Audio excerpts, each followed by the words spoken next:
All right, recording started. Hi, everybody. Happy Tuesday. And today is Tuesday, March 9th, and we are going to get started on our reading today of the fall of the Roman Empire.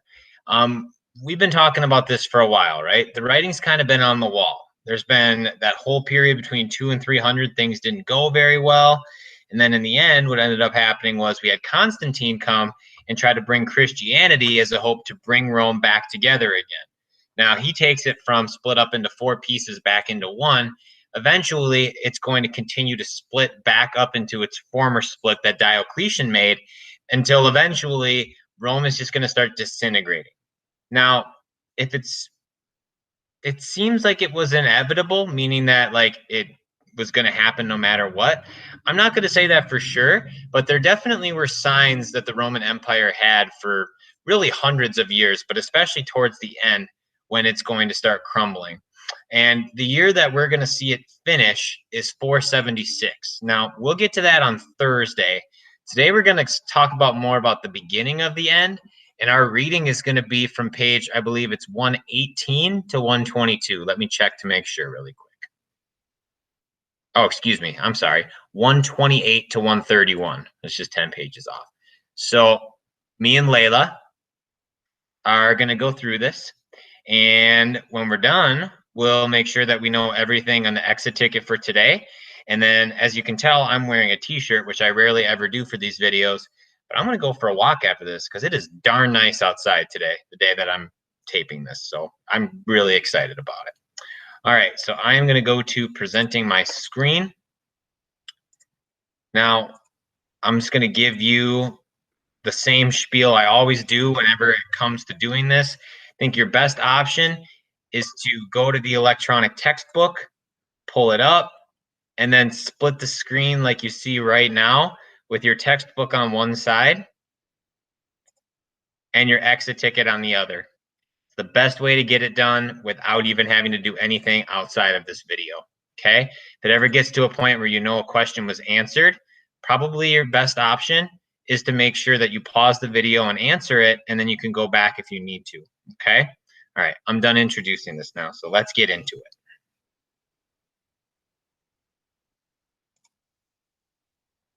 Whoa. Holy shnikes. All right. So chapter 16, the fall of the Roman Empire. We are on page 126. The Roman Empire accomplished a lot for its people who lived within its boundaries, which is around the Mediterranean Sea, right? The Romans brought their own brand of law and order to the lands around the Mediterranean Sea. They built roads, originally used to move the army from one area to the next. These roads were also used for trade and travel, especially to bring people into these centers to spend their hard-earned money. The Romans built cities throughout their empire, and they improved the quality of food and water available in most places through those things called aqueducts, and then also their food processing centers that they had. We saw that one on the Roman top 10 thing earlier this week with the waterfall mill. That was a super, super cool invention. Good government and laws protected the rights of Roman citizens and gave people the opportunity to seek justice for wrongs.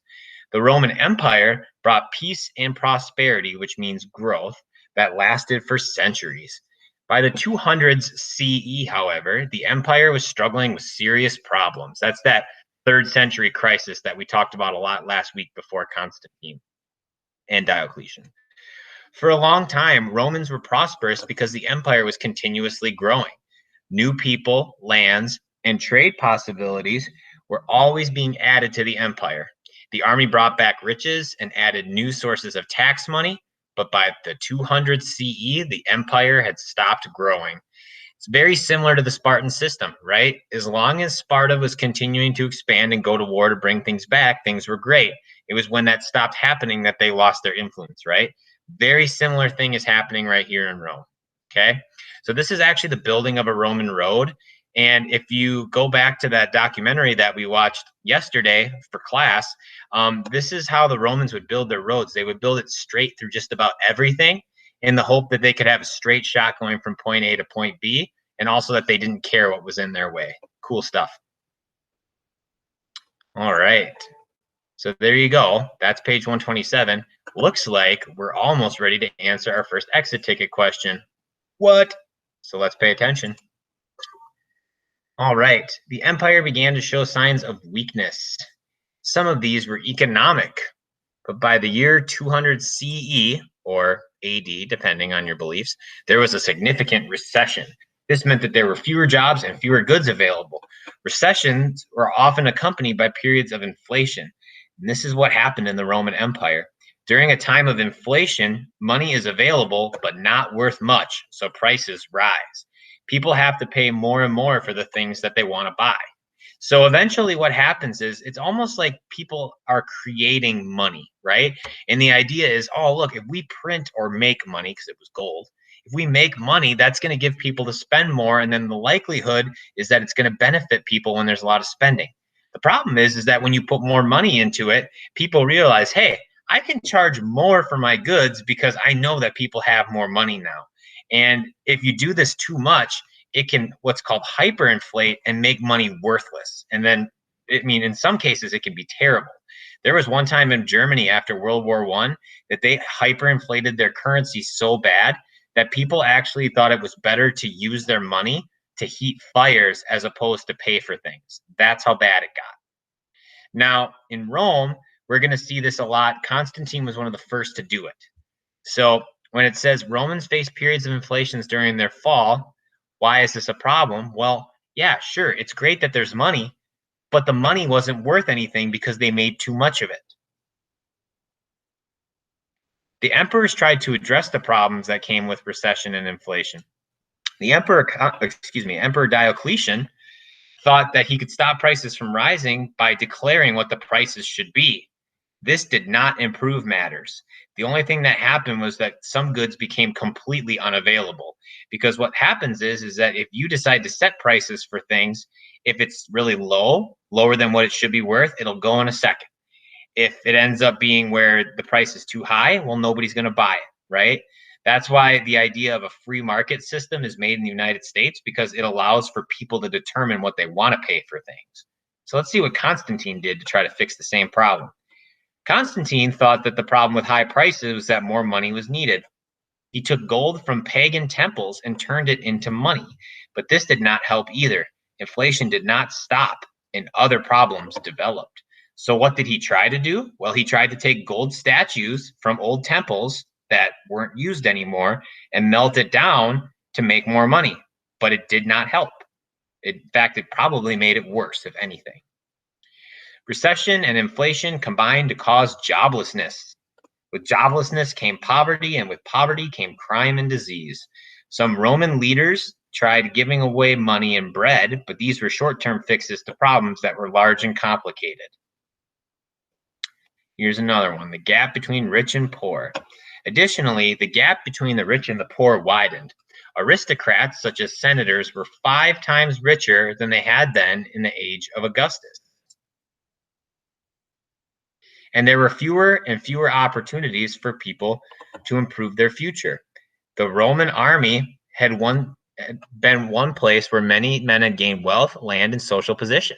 However, the army was no longer conquering new territories. In fact, it was struggling to hold on to lands that had been conquered many years before. And where we see this mostly is in Central Europe, or what we would know today as Germany. Government also suffered serious problems. Powerful generals and the army legions loyal to them battled for power. General murdered general. It seemed as if civil war had become a way of life. Officials became increasingly corrupt and did not do their jobs properly.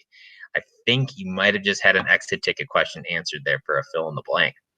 Some emperors were good and wise, but others were totally unsuited to be ruling. For example, Nero, who was one of Julius Caesar and Augustus Caesar's descendants, who reigned from 54 to 68 CE, was probably insane. He had had his mother stabbed to death, and his first and second wives were killed. One was executed, and the other was murdered, by him himself, actually. He was accused of setting fire to the city of Rome, a crime that he blamed on Christians, whom he cruelly put to death.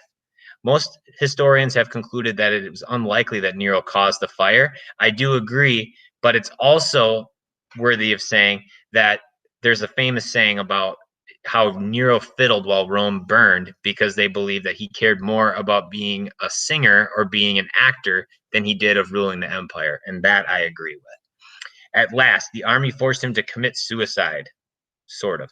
Before he died, Nero supposedly said, "Death, and so great an artist." Other emperors poisoned their enemies and neglected the affairs of the empire. Between 180 and 270 CE, there were 80 emperors. Holy cow, in 90 years. That is insane. Almost one a year, and many of them were worthless. People wondered whether there was any justice in the world. It seemed that greed and corruption were everywhere in the empire. They began to wonder whether there was anything worth believing in. During this time, the number of Christians continued to grow. Christianity seemed to offer what many in the empire were looking for. Some were drawn to Christianity because it preached peace in a time of violence. So this is just a picture right here of what it would have looked like during that great fire of Rome during the reign of Nero. They were drawn to Christianity because it gave opportunities for talented men to become leaders without having to kill to gain power. Nice. That's good for a change. First time in about 1,000 years that there was a way to power without hurting other people or causing violence. Talented, educated men were needed to lead the church, and church leaders did not lead by force and violence. During 200 CE, Christians were still not considered loyal citizens of the empire, and they still faced that word that we talked about last week, persecution. But after the Edict of Milan in 313 CE, however, they could be found throughout society. The troubles of the 200s and 300 CE were so serious that it seemed like the empire would collapse. But, it's a typo with the book there, but the problems inside the empire were only part of the story. All right. So you've got to figure out what one issue is or one reason that the Romans started to choose Christianity. And I think you're looking between 129 and 130 for this one. All right. And let's finish up here with the Germanic tribes. What it's going to ask you is to figure out how they were different from the Romans. I think any difference that you can come up with would be good enough. For the Romans, the center of the world was Rome, period. And Rome was part of the Mediterranean world. Their attention was drawn to lands and peoples that surrounded the Mediterranean Sea. Once Rome had conquered all of these, their generals looked for other ways to expand the empire. Men such as Julius Caesar fought wars in Europe to bring the battles of the north, to bring the peoples of the north under Roman control. Caesar and a few other Romans went as far as Britain and established bases there. They also went into Gaul, as we know, and modern-day Germany, parts of it. Caesar and a few other Romans went as far as Britain and established bases there. The peoples of northern Europe, however, were not like the familiar peoples of the Mediterranean. The Romans referred to the northern Europeans as barbarians, and I've told you I don't like this phrase because what it's saying is they can't understand what they're saying, so as far as they're concerned, all they're saying is bar, bar, bar, bar, bar, bar, bar, bar, bar, which is not fair. They have complicated languages just like the Romans did. Unlike the peoples of the Mediterranean, some of the peoples of Europe did not settle in one place. They moved from place to place in search of adequate sources of food. We call those people nomadic. And at times, because of conflicts with others, they did not build large cities like the ones in other parts of the Roman Empire, and they offered fewer opportunities to trade with Rome. All right, we are going to stop at the Goths and Vandals. You should have enough information now to be able to complete all 5 questions. Tomorrow, we're actually going to get into the specific barbarians so that you're not going to have to actually finish the rest of this reading. If you do, though, it probably would help you better prepare for your weekly assessment, which is going to be 10 questions long this week. Kind of a beast to finish off the trimester, but hey, after that, you're either coming to school or we're having a new learning model altogether. So it should be interesting for us to finish off like that. Okay? Well, I'll see you all tomorrow for our barbarian reading. Barbarian, I use that in quotes, right? Not necessarily a good phrase, but that's what the Romans referred to them as. And then we will finish off the week talking about a quick debate whether or not we think the fall of Rome was inevitable or if it was something they could have fixed. Then it'll be the end of the week. So we'll see you tomorrow morning. Have a good night and get outside. It's supposed to be beautiful today.